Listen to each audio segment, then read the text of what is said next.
Hello everyone, I welcome you all once again on the platform of Study Flight. So let's begin this session. जैसा याद हो अगर आपको last class के बारे में, तो we did start with episode 1 of electrostatics, right? और इस एपिसोड के अंदर हमारा मोटिव क्या था?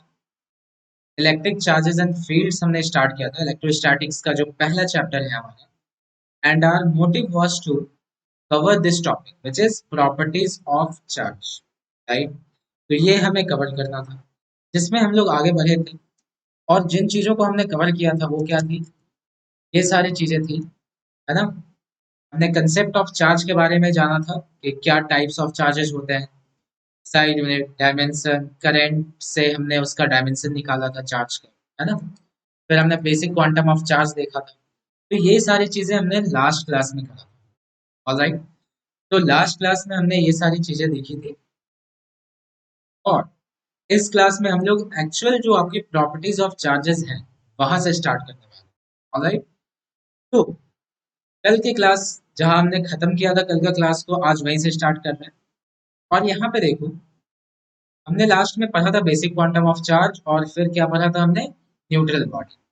तो हमने डिस्कस किया था एसआई यूनिट के बारे में, है ना? चार्ज के एसआई यूनिट के बारे में हमने बात करा था, टाइप्स ऑफ चार्जेस के बारे में बात करा था, डायमेंशन के बारे में बात किया था, फिर हमने बात करा था बेसिक क्वांटम ऑफ चार्ज के बारे में, और फिर हमने न्यूट्रल बॉडी की बात की, ठीक है? तो आप में से जिन्होंने भी ये नहीं देखा है पहला लेक्चर, वो जाकर पहला लेक्चर देख सकते हैं, बिल्कुल बेसिक से। और आज का भी लेक्चर बेसिक से होने वाला है, is the second part of episode 1। ठीक है, यहाँ पर हम लोग क्या पढ़ने वाले हैं? प्रॉपर्टीज ऑफ इलेक्ट्रिक चार्जेस, इसे अच्छे से पढ़ेंगे, ऑलराइट? और मैं एक चीज बताता हूँ, जैसे ये सेकेंड पार्ट आज का लेक्चर हमारा खत्म होगा, तो हमारा पूरा एपिसोड 1 जो दो पार्ट में है, that is properties of charge, ये कवर हो जाएगा, पूरा कंप्लीट हो जाएगा। इसके बाद इसका नोट्स आपको मिल जाएगा हमारे ऐप पे, और ऐप का जो लिंक है वो हमारे डिस्क्रिप्शन में दिया हुआ है। तो go and download our app, जहाँ पे आप जाने के बाद फ्री यूट्यूब बैच होगा, उसे ज्वाइन करें। वहाँ पे आपको फ्री में नोट्स भी मिल जाएंगे और कुछ प्रैक्टिस प्रॉब्लम्स भी। ऑलराइट? तो सारे फीचर्स को अनलॉक करने के लिए you will have to download the app. ठीक है, तो चलो स्टार्ट करते हैं। तो आज जो चीज हम लोग स्टार्ट करने वाले हैं वो इस चीज से कि सर ये जो चार्ज होता है ना, ये चार्ज आखिर कैसा क्वांटिटी होता है, स्केलर या वेक्टर? वी नो दैट दो तरह की क्वांटिटीज होती है, स्केलर एंड वेक्टर। तो चार्ज कैसा क्वांटिटी है? Scalar. Charge is a scalar quantity, यानी कि चार्ज को कोई फर्क नहीं पड़ता कि आपकी डायरेक्शन क्या है। एक बॉडी, सपोज ये एक कूलम का चार्ज है, अगर वो इस डायरेक्शन में चल रहा है तो भी एक कूलम का है, इस डायरेक्शन में चल रहा है फिर भी एक कूलम का, इस डायरेक्शन में चल रहा है फिर भी एक कूलम का, उसे डायरेक्शन से कोई फर्क नहीं पड़ता है। तो charge is a scalar quantity. So let's move forward. Today properties of electric charges. ठीक है ना? तो हमारा जो पहला प्रॉपर्टी हम पढ़ने वाले हैं वो क्या है? Charge is always associated with mass. Charge हमेशा मास के साथ एसोसिएटेड होता है। तो ये बहुत सिंपल सी बात है बच्चों। जब भी हम किसी भी चार्ज के बारे में बात करते हैं, तो अभी अभी हमने लास्ट लेक्चर में देखा था कि चार्ज के दो ही कैरियर्स हैं, एक तो प्रोटॉन है ना? और दूसरा आपका कौन है? इलेक्ट्रॉन है। प्रोटॉन है और इलेक्ट्रॉन है, यानी चार्ज को कैरी करने वाला यही दो चीज है। प्रोटॉन का अपना मास होता है, which is how much? 1.67 into 10 to the power - 27 kg। और इलेक्ट्रॉन का भी अपना मास होता है, which is 9.1 into 10 to the power - 31 kg। तो यानी कि इन दोनों का अपना मास। तो जहां पर भी चार्ज होगा वो तो या तो प्रोटॉन या तो इलेक्ट्रॉन की वजह से होगा। और चूंकि प्रोटॉन और इलेक्ट्रॉन का खुद का मास होता है, तो किसी भी चार्ज के पास अपना खुद का क्या होगा? हमेशा मास होगा। Is it clear? तो इसीलिए हमने लिखा है कि charge is always associated with mass. जहां चार्ज होगा वहां मास भी। ऑलराइट, बिल्कुल बेसिक प्रॉपर्टी थी। नेक्स्ट प्रॉपर्टी हमारे पास है, charges are additive in nature. Charges जो होते हैं वो नेचर में एडिटिव होते हैं। एडिटिव कहने का क्या मतलब? कि मान लो आपके पास एक बॉडी है यहाँ पर, और इस पे ढेर सारे चार्ज हैं, Q1 है, Q2 है, Q3 है, -Q4 है, Q5 है। मान लो यहाँ ऐसे पांच चार्ज, इस बॉडी पे ये पांच चार्जेस रखे हुए हैं। और कोई आपसे पूछ ले कि what is the net charge on this body, what is the net charge on this body, तो आप क्या करोगे? सीधा सीधा आपने क्या करना? सभी चार्जेस को जोड़ देना, कुछ दिमाग नहीं लगाना, सीधा क्या करोगे? सबको जोड़ दोगे तो Q1 plus Q2 plus Q3।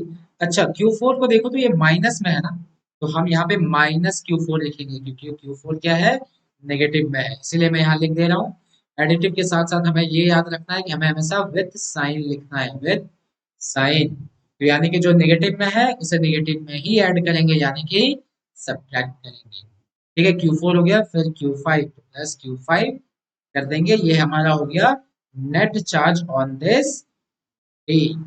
Alright, समझ में आया सभी को, बिल्कुल सिंपल सा प्रॉपर्टी था।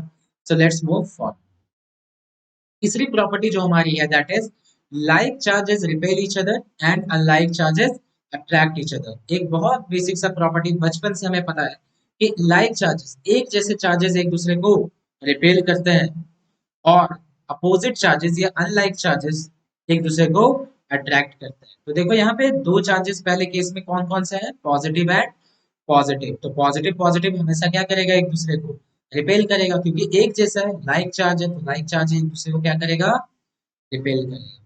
अच्छा यहाँ पे नेगेटिव नेगेटिव कैसे चार्ज है, एक जैसे लाइक चार्जेस है, तो ये भी एक दूसरे को क्या करेंगे, रिपेल करेंगे।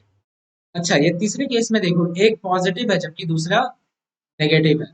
तो पॉजिटिव नेगेटिव क्या है बच्चों, पॉजिटिव नेगेटिव अनलाइक चार्जेस है, अलग अलग तरह के, तो ये क्या करने वाला है, एक दूसरे को अट्रैक्ट करेंगे। ऑलराइट, तो एक तरह के charge like charges repel each other, unlike charges attract each other, बिल्कुल बेसिक्स है। आगे बढ़ते हैं फोर्थ प्रॉपर्टी की ओर।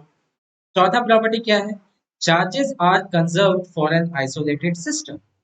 का मतलब क्या है, जैसे हमने एनर्जी के बारे में पढ़ा था ना, conservation of energy, charge energy can neither be created nor be destroyed, उसी तरह से charge also can neither be created nor be destroyed। Charge को ना हम क्रिएट कर सकते हैं ना डिस्ट्रॉय कर सकते हैं। चार्ज कैन नीदर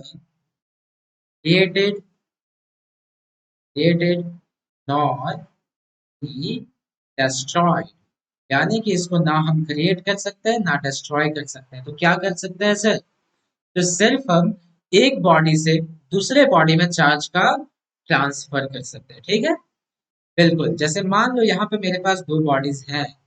ठीक है, this is an isolated system, कि मुझे दुनिया से मतलब नहीं है, मेरे पास यही दो बॉडी है सिर्फ। तो मान लो पहले पे 2 कूलम चार्ज है और दूसरा बॉडी न्यूट्रल है। ठीक है, दूसरा बॉडी क्या है, न्यूट्रल है, पहला पे 2 कूलम चार्ज, दूसरा पे न्यूट्रल। तो देखो टोटल चार्ज इस आइसोलेटेड सिस्टम की अगर बात करें तो इस पे टोटल चार्ज कितना, आप बोलोगे 2 और 0, सर इस पे टोटल चार्ज है +2 कूलम। तो इसमें बस ट्रांसफर हो सकता है, इन दोनों बॉडी के बीच आपस में क्या हो सकता है, चार्जेस का ट्रांसफर हो सकता है।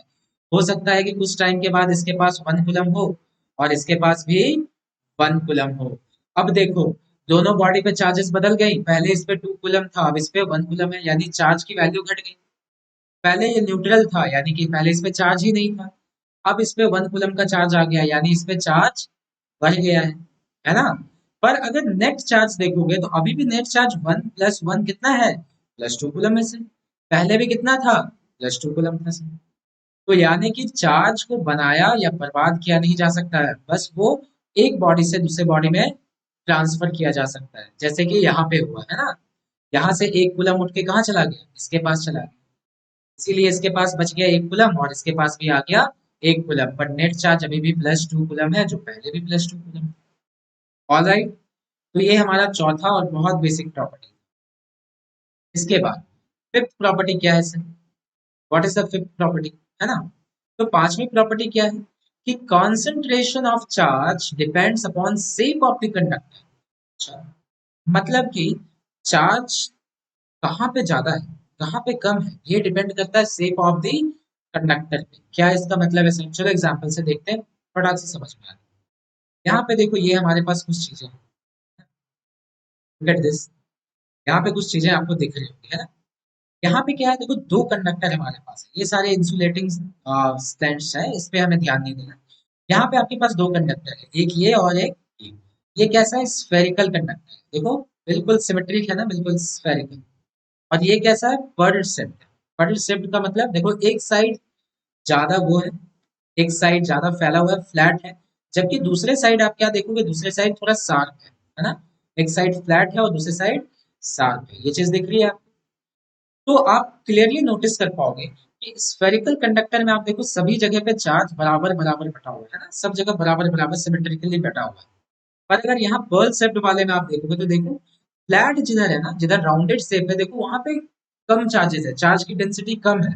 और देखो जहां पे शार्पर एज है, यहाँ पे देखो शार्पर एज है ना, तो देखो शार्पर एज के पास चार्जेस एकदम पास पास है, यानी चार्ज की डेंसिटी ज्यादा है, चार्ज की कंसंट्रेशन ज्यादा है। तो इसका क्या मतलब समझते हैं कि चार्ज का कंसंट्रेशन जो होता है, चार्ज डेंसिटी, कंसंट्रेशन बोल लो या डेंसिटी बोल लो, charge density is more at the sharper edges, at the sharper, वहां पे शार्प एज होगा, वहां पर डेंसिटी ज्यादा होगी। क्लियर है ये बात? तो पांचवा पॉइंट भी हमारा हो गया कवर। अब देखो छठी पॉइंट क्या है कि unlike mass, charges are invariant in nature. ठीक है, चार्जेस जो होते हैं वो इनवेरिएंट इन नेचर होते हैं अनलाइक मास, यानी कि मास वेरिएंट है। अब मेरी बात समझना, इनवेरिएंट का मतलब क्या होता है? सर इनवेरिएंट का मतलब क्या होता है? A quantity which depend upon does not depend upon velocity does not depend upon velocity, यानी कि एक ऐसी क्वांटिटी जो कि वेलोसिटी पे डिपेंड नहीं करती है। यानी कि देखो जैसे यहाँ पे आपके पास एक बॉडी है, इस बॉडी पे मान लेते हैं 2 कूलम का चार्ज, और ये बॉडी किस में है? रेस्ट में। तो अगर ये बॉडी रेस्ट में है तो इस पे कितना चार्ज है? 2 कूलम। अच्छा एक बात बताओ, अगर मैं इसे वेलोसिटी दे दूं, मान लो मैंने इसे स्पीड दे दी, बहुत ज्यादा स्पीड दे दी, 1000 किलोमीटर पर आवर की स्पीड, तो क्या इस पे चार्ज बढ़ जाएगा क्या? 2 कूलम से 3 कूलम हो जाएगा, या 2.1 कूलम हो जाएगा, होगा क्या? मान लो मैंने इसकी स्पीड और बढ़ा दी, बहुत कर दी, स्पीड ऑफ लाइट के बराबर कर दी, 3 × 10⁻⁸ है ना स्पीड ऑफ लाइट, इसके बराबर कर दी, इतना तेज कर दिया मैंने इस बॉडी को, क्या इसका चार्ज का वैल्यू बदल जाएगा क्या? चार्ज की वैल्यू तो बदलने वाली है नहीं। तो यही कहता है कि charges are invariant in nature, मतलब चार्ज को कोई फर्क नहीं पड़ता कि बॉडी की वेलोसिटी या स्पीड कितनी है, चाहे बॉडी रेस्ट में पड़ा रहे तो भी 2 कूलम का रहेगा, चाहे 1 लाख किलोमीटर पर आवर की स्पीड से चले फिर भी वो 2 कूलम का ही रहेगा। आई बात समझ में? ठीक है, ये चीज है। तो सर आपने यहाँ अनलाइक मास क्यों लिखा? अनलाइक मास मतलब कि चार्ज इनवेरिएंट है, मास इनवेरिएंट नहीं है क्या? मास वेलोसिटी के साथ चेंज कर जाता है क्या सर? बिल्कुल कर जाता है। मास जो होता है ना, mass is dependent upon velocity, mass is dependent upon velocity, is dependent upon velocity. अब आप बोलोगे सर ये क्या बात हुई? ऐसा थोड़ी है, मैं अपने घर में आराम से रेस्ट पे बैठ के आपकी लेक्चर देख रहा हूँ तो 50 kg का हूँ, मैं क्या दौड़ने लग जाऊंगा तो 51 kg का हो जाऊंगा क्या? मेरी वेलोसिटी चेंज होगी तो क्या मैं 51 kg का हो जाऊंगा? मेरा मास चेंज हो जाएगा कैसे? तो नहीं होगा। हम लोग तो हमेशा पढ़े हैं कि mass is a constant quantity. तो ये आप क्या बोल रहे हो, mass is dependent upon velocity? ये तो आप गलत बता रहे हो। तो देखो बच्चे, ये गलत नहीं है, ना यहाँ पे आपको गलत बताया जा रहा है, ना आपकी किताबों में गलत बताया गया। बस ये है कि एक छोटी सी सच्चाई आपसे छिपाई जाती है जूनियर क्लासेस में कि यस, मास जो होता है वो वेलोसिटी पे डिपेंड करता है। तो आपको जो पढ़ाया गया मास इज कांस्टेंट, वो क्यों पढ़ाया गया मैं उसे जस्टिफाई कर दूंगा। इसका रीजन देखो, मास वैरी तो करता है, लेकिन मास की जो वैल्यू होती है ना, जो फॉर्मूला होता है वो क्या होता है? m is equal to M not divided by root under 1 - v² upon C. ठीक है, मास का जो फॉर्मूला होता है that is m is equal to M not divided by root under 1 - v² by c²। इसका मतलब क्या है? ये जो m नॉट है ये क्या है पता है? Rest mass. ये क्या है? Rest mass. आप अपने घर में मस्त बैठे हुए हो, तो मान लो आप 50 kg को, तो वही आपका क्या हो गया? Rest mass. यानी कि बॉडी जब रेस्ट में है तो उसका जो मास होता है उसे हम लोग क्या कहते हैं? Rest mass. अब जैसे जैसे आपकी वेलोसिटी चेंज होगी वैसे वैसे आपका मास भी चेंज होगा इस फॉर्मूला के अकॉर्डिंग। यहाँ पे जो ये मैंने v लिखा है, ये v क्या है? ये है आपकी velocity, velocity of the body, है ना? ये क्या है? Velocity of the body. Alright. और ये जो c है, c क्या है बच्चों? ये c क्या है? Speed of light. ये क्या है? Speed of light. ठीक है, ये ऐसा फॉर्मूला हमारे पास बनता है कि m is equal to M not by root under 1 - v² by c², where v is velocity of the body and c is speed of light। तो जैसे जैसे आपका वेलोसिटी चेंज होगा, आपका स्पीड चेंज होगा, वैसे वैसे आपका मास भी चेंज होगा। तो एक्चुअल में mass is dependent upon velocity. लेकिन आपको ऐसा क्यों पढ़ाया गया बचपन से कि मास कांस्टेंट है? समझते हैं इसका रीजन समझते हैं। प्रैक्टिकल लाइफ की बात करते हैं। आज तक जो भी हमने पढ़ाई करी उसमें हम लोग नॉर्मल धरती का बात करते हैं, प्रैक्टिकल लाइफ की बात करते हैं, है ना? प्रैक्टिकल लाइफ में आप बताओ आपकी स्पीड कितनी हो सकती है, मैक्स टू मैक्स कितनी हो जाएगी? आप अगर चल रहे हो, बाइक से चल रहे हो, कितना जा सकते हो? 150 किलोमीटर। कार से चल रहे हो, कितना जाओगे? 200 किलोमीटर। चलो बुलेट ट्रेन पे बैठे हुए हो, कितना जाओगे? 600 किलोमीटर पर आवर। मान लेते तुम जेट प्लेन पे बैठे हो तो भी आपकी वेलोसिटी कितनी होगी? चलो 1800 किलोमीटर पर आवर मान लेते हैं, इससे ज्यादा क्या ही होगी आपकी वेलोसिटी? 1800 किलोमीटर पर आवर से आप चल रहे हो, इससे ज्यादा इतना तो चल भी नहीं पाता है, फिर भी मान लिया मैंने। प्रैक्टिकल लाइफ में इससे ज्यादा तो चलेंगे नहीं। चलो इसे मीटर पर सेकंड में चेंज कर लेते हैं। मीटर पर सेकंड में हम लोग कैसे चेंज करते हैं, याद है ना? 5/18 से मल्टीप्लाई करते हैं। क्या ये 100 टाइम्स में कट गया? आपके पास कितना आ गया आंसर? 500 मीटर। चलो फॉर्मूले पे बिठा के देखते हैं कि सर, देखते हैं ना, वेलोसिटी तो इतनी ज्यादा ही है मेरी, है ना? 1800 किलोमीटर पर आवर तो प्रैक्टिकल लाइफ में बहुत ज्यादा होता है, तो मेरा तो मास चेंज हो जाना चाहिए, क्योंकि आपने अभी अभी पढ़ाया कि मास तो चेंज होता है इस फॉर्मूले के अकॉर्डिंग। लगा के देखते हैं इस फॉर्मूले को। m is equal to M not root under one minus क्या था? v का स्क्वायर। 500 का स्क्वायर करोगे तो कितना आएगा देखो? 5 का स्क्वायर 25 इंटू, दो जीरो था तो ये चार जीरो बन जाएगा स्क्वायर होके, तो कितना हो जाएगा? 10 टू पावर, लिख दो 25 इंटू 10 टू पावर। ठीक है, यहाँ तक कोई दिक्कत नहीं। डिवाइडेड बाई सी स्क्वायर, है ना? सी स्क्वायर को कितना लिखोगे? सी की वैल्यू होती है 3 इंटू 10 टू पावर 8। इसका स्क्वायर करोगे तो कितना आएगा? 9 इंटू 10 टू पावर 16। डाल दो 9 इंटू 10 टू पावर 16। अब मुझे एक बात बताओ, इन चीजों को जब डिवाइड करोगे तो ये वैल्यू कितनी छोटी आएगी, थोड़ा मुझे बताओ इस बार। 25/9 करोगे तो ये 3 के अप्रॉक्स कुछ आएगा। और ये जब ऊपर जाएगा तो -16 और +4 कितना हो जाएगा देखो तो? क्या ये कुछ ऐसा हो जाएगा? M not divided by one minus, ये तो 3 के समथिंग अबाउट समथिंग आएगा, यानी 2 पॉइंट और 2 पॉइंट और 7 है ना, तो 2.7 लिख लेते हैं चलो। और ये कितना हो जाएगा इंटू, जब ये -16 ऊपर जाएगा तो ये बन जाएगा -2। तो तुम खुद बताओ कि वन में से तुम इतनी छोटी वैल्यू को माइनस करोगे तो क्या फर्क पड़ेगा? 2.7 इंटू 10 टू पावर -12 कितनी छोटी वैल्यू है देखो, 0.12 जीरो आपको यहाँ पे लगाना पड़ेगा तब जाके आप 27 लिख पाओ। तो आपको समझ में आ रहा है कि ये कितनी छोटी वैल्यू है? इतनी छोटी वैल्यू है कि this is negligible, this is negligible. ये क्या है? नेग्लिजिबल। इतनी छोटी वैल्यू की नेग्लिजिबल। तो आप जैसे इसे नेग्लेक्ट कर दोगे तो √1 की वैल्यू तो 1 ही होती है, तो आपके पास क्या आ जाएगा? m is equal to M not. और एम नॉट क्या था? आपका रेस्ट मास। आपको क्या समझ में आया कि हाँ, मास बिल्कुल वैरी करता है सर वेलोसिटी के साथ, लेकिन प्रैक्टिकल लाइफ में हम मैक्स टू मैक्स जो वेलोसिटी अटेंड कर सकते हैं, 1800 किलोमीटर तो हम लोग चलते भी नहीं है कभी, फिर भी मैंने मान लिया, तो भी वो बहुत, उसकी औकात बहुत कम है sir. 1800 kilometre per hour speed of light के सामने बहुत कम है, जिसकी वजह से कि ये वाला टर्म नेगलेक्ट हो जाता है। और फाइनली प्रैक्टिकल लाइफ में हमें ऐसा लगता है कि mass is a constant quantity. यहाँ पे दिख गया ना आपको, m is equal to M not आ गया, तो ऐसा लगता है कि मास इज ए कांस्टेंट।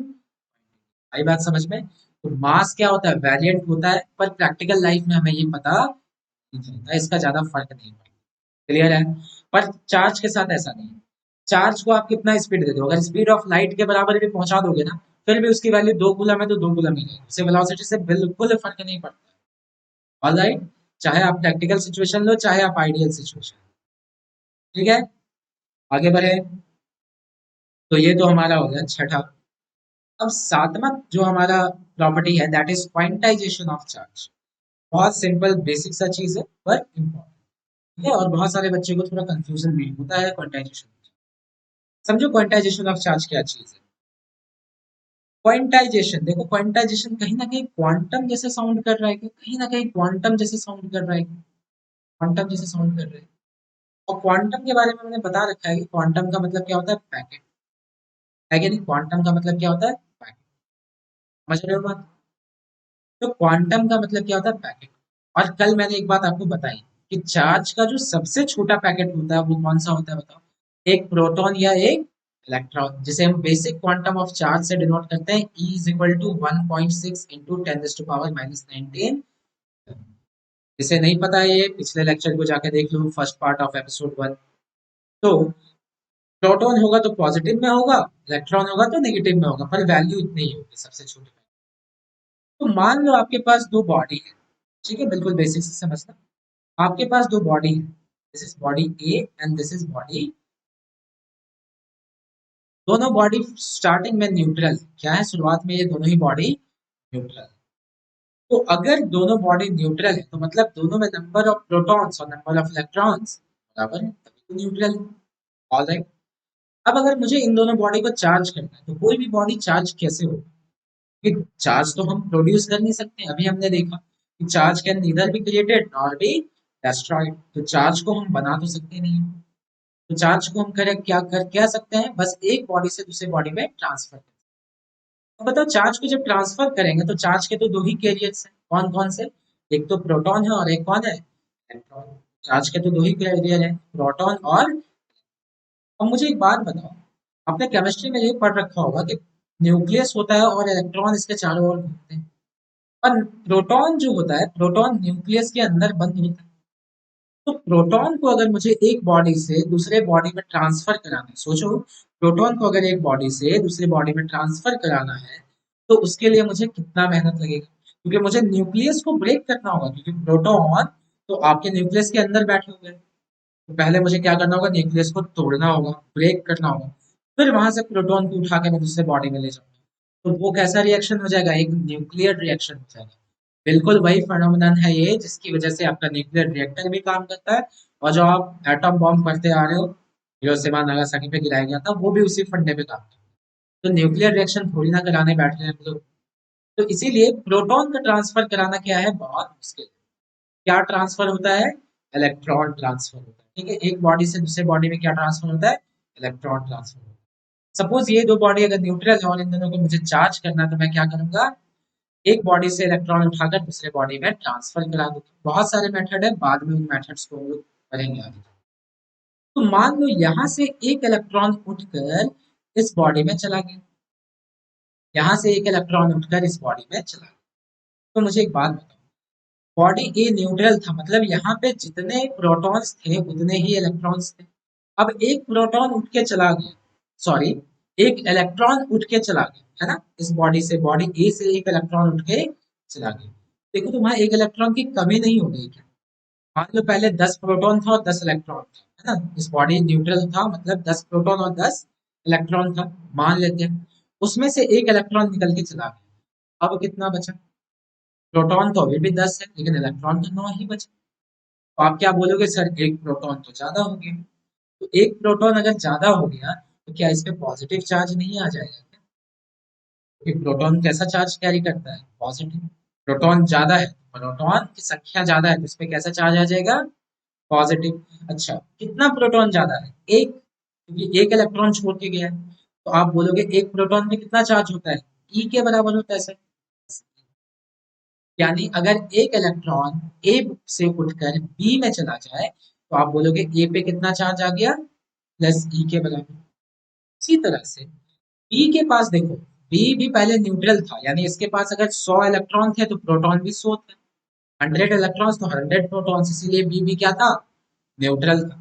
पर अब एक इलेक्ट्रॉन इसके पास एक्स्ट्रा आ गया, तो अब तो एक इलेक्ट्रॉन ज्यादा हो गया ना, तो इसके पास कैसा चार्ज हो जाएगा, नेगेटिव, क्योंकि एक इलेक्ट्रॉन ज्यादा है, और इलेक्ट्रॉन कैसा चार्ज कैरी करता है, नेगेटिव। तो आप बोलोगे इसके पास कितना चार्ज हो गया, माइनस ई, क्योंकि एक इलेक्ट्रॉन पे कितना चार्ज।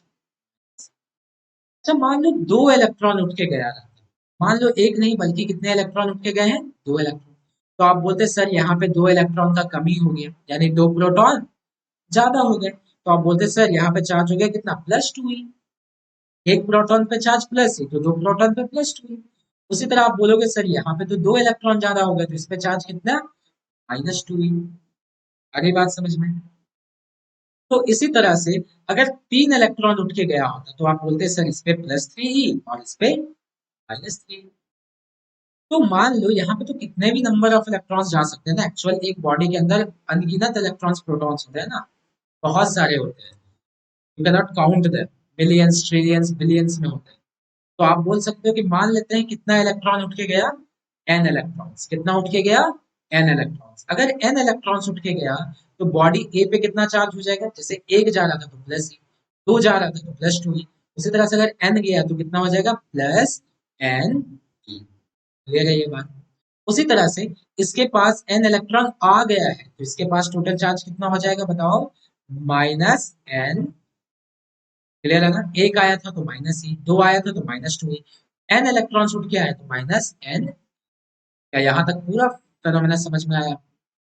अब देखो मेरी बात सुनो, यानी कि आप बोलोगे कि किसी भी बॉडी में, ये दुनिया में कोई भी बॉडी होगा सर, उस पे जो चार्ज होगा वो या तो प्लस एन ही होगा। देखो, या तो प्लस एन ही हो सकता है, या तो क्या हो सकता है, माइनस एन ही हो सकता है ना। या तो इलेक्ट्रॉन छोड़ के गया होगा उसको, या तो इलेक्ट्रॉन उसके पास आया होगा। तो या तो प्लस एन ही होगा या तो माइनस एन ही होगा। क्या मैं लिख सकता हूँ Q is equal to plus minus N ही? क्या इससे सभी एग्री करते हैं? इसके साथ साथ एक और बात देखो बच्चों, कि ये जो इलेक्ट्रॉन का मैंने नंबर एन लिया है, ये एन क्या हमेशा एक इंटीजर होगा? बस सोच के बता, क्या ये जो एन मैंने लिया है, क्या एन हमेशा एक इंटीजर होगा? क्योंकि सोचो, तुम कभी ऐसा बोल सकते हो कि सर ढाई इलेक्ट्रॉन उठ के चला गया ना सर, यहाँ से ए से ढाई इलेक्ट्रॉन उठा और बी में चला गया, ऐसा कह सकते हो? पौने तीन इलेक्ट्रॉन गया होगा सर, साढ़े आठ इलेक्ट्रॉन गया है सर, सवा नौ इलेक्ट्रॉन गया है, क्या ऐसा कह सकते हो? नहीं कह सकते ना, क्योंकि इलेक्ट्रॉन जब भी जाएगा तो साबुत जाएगा ना, एक जाएगा या दो जाएगा या तीन जाएगा, चार जाएगा, पांच जाएगा, हजार जा सकता है, एक करोड़ जा सकता है। बट ये पॉसिबल है कि ढाई इलेक्ट्रॉन चले जाए, साढ़े सात इलेक्ट्रॉन चल जाए? इलेक्ट्रॉन टूट के या फ्रैक्शन में तो जाएगा नहीं ना, जब भी जाएगा तो पूरा इलेक्ट्रॉन उठ के जाएगा। आ रही बात समझ में? तो ये जो एन होगा, क्या ये कभी पॉइंट में या फ्रैक्शन में हो सकता है? नहीं हो सकता। मैं अगर बोलूंगा एन की वैल्यू सावा तीन ले लें सर, 3.25, पॉसिबल है? नहीं, क्योंकि सावा तीन इलेक्ट्रॉन थोड़ी ना उठ के जा सकता है, जब भी जाएगा तो तीन जाएगा, यानी तो चार जाएगा।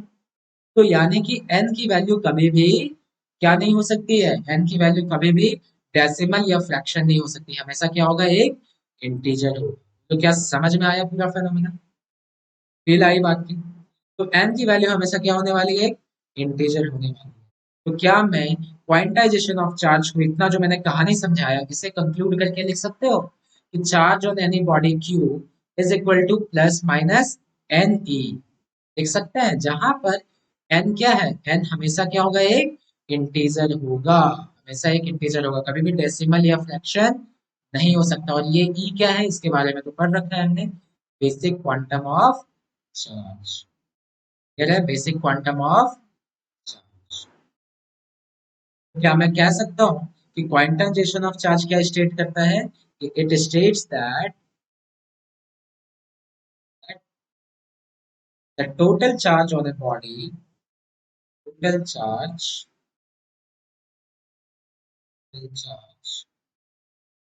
on a body is always an integral integral multiple of integral multiple of basic quantum of charge, basic quantum of charge। क्या मैं ये चीज लिख सकता हूँ? है ना? किसी भी बॉडी पे कोई भी चार्ज हो, जब भी Q होगा तो charge will be equal to integral multiple, यानी n जो कि एक इंटीजर है, इनटू e जो कि बेसिक क्वांटम ऑफ चार्ज। मतलब फील समझ में आया आपको? यही है quantization of charge, Q is equal to plus minus. Alright, आगे बढ़े। चल, ओके, तो कुछ एमसीक्यू देख लेते हैं आज के लेक्चर को बंद करने से पहले, और कुछ क्वेश्चन सॉल्व। तो फर्स्ट एमसीक्यू क्या है? बिल्कुल बेसिक है, देखो आज का लेक्चर, ये पूरा लेक्चर ही पूरा बेसिक है, बिल्कुल बच्चों की तरह मैंने समझाया। तो dash charges attract each other and these are the option, unlike, like, neutral या सिमिलर। बताओ तो बच्चों, आप खुद ही आंसर दे सकते हो कि like charges repel each other, like charges attract each other. तो अट्रैक्ट कौन करता है? Like charges. तो आंसर क्या होगा? Option number. ऑलराइट, आगे बढ़े। अगला क्वेश्चन क्या है, देखते हैं। Next question is dash charges repel each other. बहुत सिंपल है, यहाँ पे आपके पास चार ऑप्शन है, बट ऑप्शन की भी हमें जरूरत नहीं है, हमें पता है like charges repel each other. तो option number B should be आज करेक्ट। ठीक है, बिल्कुल बेसिक क्वेश्चन। थर्ड क्वेश्चन क्या पूछता है? Charge density is dash at sharply curved surface than flat surface. और ये चार ऑप्शन है ना, लेस, सेम, मोर जीरो। ठीक है, देखो तो ये वाला हमने पढ़ा था क्या कि charge density is more at the sharp edges, भी पढ़ा था ना हमने, शायद फिफ्थ पॉइंट था हमारा, fifth property of charge. Curved surfaces या शार्प, जहां पर भी आपका सरफेस शार्प होगा वहां पे चार्ज की डेंसिटी ज्यादा होगी। तो क्या मैं कह सकता हूँ अपना आंसर क्या होगा, option number C, same. Alright, should we move further, option number, question number 4। ये क्या कहता है कि the law of conservation of electric charge states that for an isolated system the net electric charge, yes, ठीक है। तो क्या होता है, ऑप्शंस देख लेते हैं। पहला option increases, decreases, remains constant, या चौथा बिकम्स जीरो।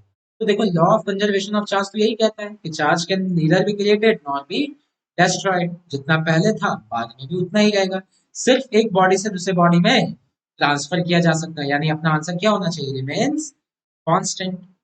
ऑलराइट, है क्वेश्चन नंबर 5। ये क्या कहता है कि when a glass rod is rubbed with silk it becomes positive as it loses electrons and this silk becomes dash by an equal amount of gaining these electrons। ठीक है, options देखिए क्या है, पॉजिटिव, नेगेटिव, जीरो, या फिर neutral. तो question बहुत आराम से कह दिया, देखो जब ग्लास रॉड को हम लोग सिल्क के साथ रब करते हैं, है ना, जब दोनों को रगड़ेंगे तो क्या आपको दिख रहा है कि जो ग्लास रॉड है वो कैसा बन जाता है, पॉजिटिव बन जाता है, क्योंकि उसने क्या किया, इलेक्ट्रॉन को लूज किया। अभी हमने देखा कि जो इलेक्ट्रॉन को जो बॉडी लूज कर देता है उसके पास इलेक्ट्रॉन की तो कमी होगी, यानी उसमें प्रोटॉन ज्यादा हो गया, इलेक्ट्रॉन कम हो गया, मतलब प्रोटॉन की संख्या ज्यादा हो गई इलेक्ट्रॉन के मुकाबले, तो वो बॉडी कैसा हो जाता है, पॉजिटिव। यानी कि जो भी बॉडी इलेक्ट्रॉन को लूज करता है, जो भी बॉडी इलेक्ट्रॉन को लूज करता है वो कैसा बन जाता है, पॉजिटिवली चार्ज बन जाता है। उसी तरह से जो बॉडी इलेक्ट्रॉन को गेन करेगा, अगर किसी बॉडी में इलेक्ट्रॉन आ गया तो मतलब उसके पास जो इलेक्ट्रॉन एक्स्ट्रा हो गया ना, तो वो कैसा हो जाएगा, नेगेटिवली चार्ज हो जाएगा, बिकॉज इलेक्ट्रॉन नेगेटिव चार्ज होता है। तो आप बोल सकते हैं अगर इलेक्ट्रॉन को कोई बॉडी गेन कर रहा है तो वो कैसा बन जाएगा, नेगेटिवली चार्ज। तो यहाँ पे ध्यान से देखो आप इस क्वेश्चन के अंदर, आपका ये जो है सिल्क, ये क्या कर रहा है, ये गेन कर रहा है इलेक्ट्रॉन को, तो ये कैसा चार्ज हो जाएगा, negatively charge. So option number B should be our correct. ठीक है बच्चों, आगे बढ़े। अब यहाँ पर एक क्वेश्चन है, छोटा सा न्यूमेरिकल है, बिल्कुल बेसिक सा न्यूमेरिकल। ये क्या पूछता है कि is it possible for a body to have a charge of 8 into 10⁻⁻12। Pause करके आप लोग खुद से एक बार ट्राई करो, देन वी विल सॉल्व। ठीक है, चलो सॉल्व करते हैं इस क्वेश्चन को। तो जब भी ऐसा क्वेश्चन आए तो आपने करना क्या है, पहले तो पूछा is it possible for a body to have a charge of 8 into 10⁻12। क्या ये चार्ज किसी बॉडी के पास होना पॉसिबल है भी या नहीं है।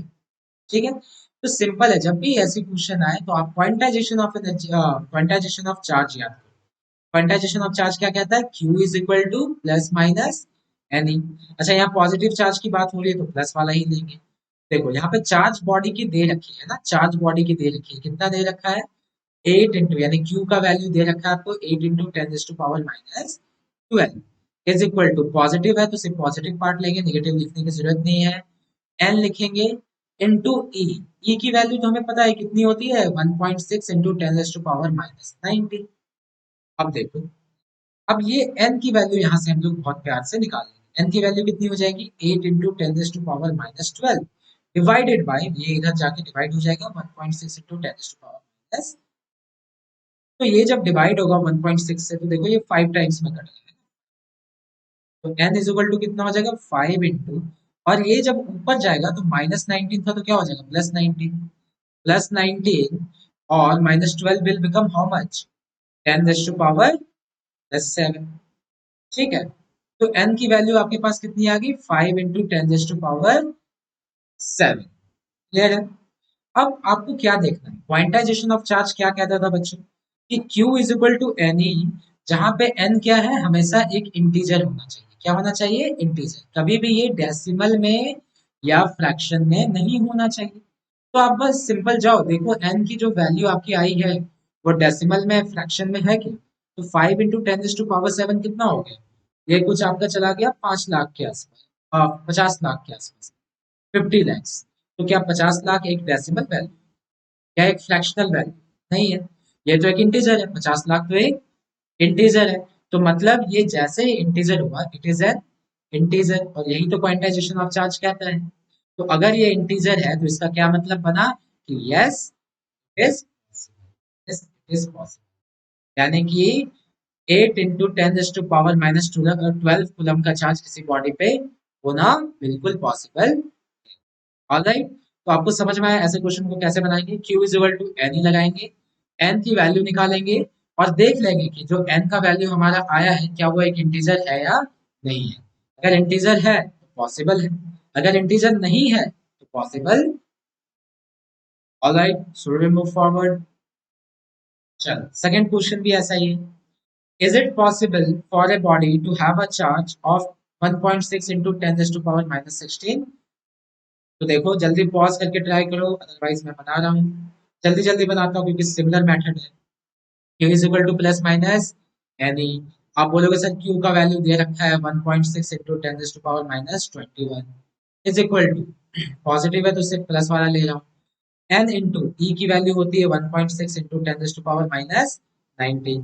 सर 1.6 1.6 तो कैंसल आउट हो गया, n की वैल्यू हो गई 10⁻⁻12 डिवाइडेड बाय 10⁻⁻19। ये -19 ऊपर जाएगा तो क्या हो जाएगा बताओ, +19 हो जाएगा। तो +19 और -21 मिलके कितना बन जाएंगे, 10⁻⁻²। तो n की वैल्यू कितनी आ गई, 10⁻⁻2 का मतलब 0.01। अब मुझे ध्यान से बताओ, ये जो 0.01 है ये एक इंटीजर है या एक डेसिमल वैल्यू? जैसे डेसिमल साफ दिख रहा है, तो डेसिमल वैल्यू, तो डेसिमल वैल्यू होने का मतलब क्या कि ये वाला चार्ज होना पॉसिबल नहीं है। इसका आंसर क्या हो जाएगा, no it's not, is not there है। अच्छा वैसे इस क्वेश्चन को ना आप बिना देखे ही बना सकते हैं, मतलब इतना किए बिना ही बना सकते थे, इतना Q is equal to n किए। आपको क्या पता है कि जो चार्ज होता है उसका सबसे छोटा पैकेट क्या होता है, E, दैट इज 1.6 × 10⁻⁻19, यानी इससे छोटा चार्ज तो पॉसिबल ही नहीं। और यहाँ देखो 1.6 × 10⁻⁻21 तो इससे भी छोटा हो गया। तो देखते साथ आपको पता पड़ गया कि ये तो जो बेसिक क्वांटम ऑफ चार्ज होता है उससे भी छोटा वैल्यू क्वेश्चन में दे रखा है, पॉसिबल ही नहीं है इसे। सबसे छोटा से भी छोटा कैसे हो सकता है कोई चीज, तो ये पॉसिबल नहीं है, तो यहाँ हमारा आंसर सीधा ही नॉट पॉसिबल हो जाएगा। Alright, should we move forward. Okay, so this is the last question for today. क्या क्वेश्चन है कि a body carries a charge of +9.6 × 10⁻⁻9 coulomb.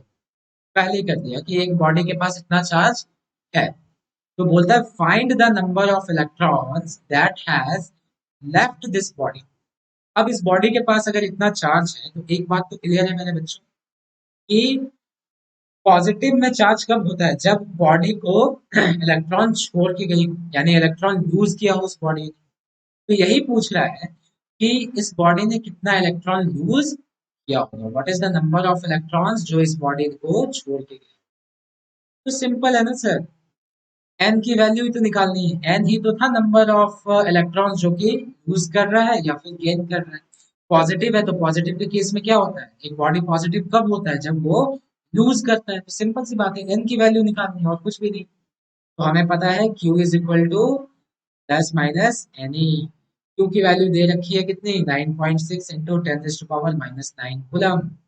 Positive है तो सिर्फ पॉजिटिव ले लो, n इंटू ई की वैल्यू कितनी होती है 1.6 × 10⁻⁻19।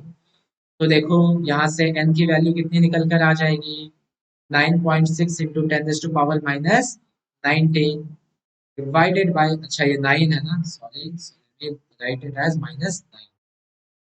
-9 डिवाइडेड बाय, ये नीचे जाएगा 1.6 × 10⁻⁻19। देखो ये 6 टाइम्स में कट जाएगा ना, ये हो गया 6 × 10⁻, ये -19 ऊपर जाएगा तो कितना हो जाएगा, +19। तो +19 और -9 विल बिकम +10। तो मैं लिख सकता हूँ 6 × 10⁻, यानी n की वैल्यू कितनी आ गई हमारे पास, 6 × 10⁻। यही तो पूछा, एन क्या था, एन ही था ना नंबर ऑफ इलेक्ट्रॉन्स जो कि किसी बॉडी को या तो छोड़ रहा है या तो गेन हो रहा है। ठीक है, तो मैं क्या कह सकता हूँ, कि कितना इलेक्ट्रॉन छोड़ के गया होगा, 6 × 10⁻10 electrons have left this this. Clear है? सभी को क्लियर है क्या? ठीक है, तो ये हमने पढ़ा प्रॉपर्टीज ऑफ चार्ज, बिल्कुल धागे खोल, मतलब डीप में जाकर एक एक चीजों को बेसिक से समझ गए, और उसके बाद कुछ उनसे एसोसिएटेड छोटे छोटे बच्चों वाले क्वेश्चन भी हमने सॉल्व। ऑलराइट, तो लेक्चर को अच्छे से देखो। लेक्चर पसंद आ रहा है तो डू लाइक इट, सब्सक्राइब कर लो चैनल को, ताकि आपको ज्यादा से ज्यादा वीडियोस मिलता रहे, आप इसे पढ़ते रहो, रेगुलर आपकी पढ़ाई हो सके। और साथ ही साथ अगर नोट्स डाउनलोड करने हैं आपको, और साथ ही साथ स्टडी मटेरियल चाहिए, और उसके साथ आपको क्वेश्चन प्रैक्टिस के लिए प्रैक्टिस सीट भी चाहिए, पीपीटी वगैरह, तो आपको वो सारी चीजें हमारे ऐप पे मिल जाएंगी। डिस्क्रिप्शन में लिंक है, go to the description and download the app. और इंस्टॉल करने के बाद बी श्योर कि आप फ्री यूट्यूब बैच जो है उस पे जाके एनरोल करो। ठीक है, उसमें रजिस्टर करोगे तो आपको फ्री में सारी चीजें आपको वहां पे प्रोवाइड कर दी जाएंगी। Alright, so I hope this lecture was helpful to you. Meet you in the next lecture. Bye then. Goodbye. Thank you so much.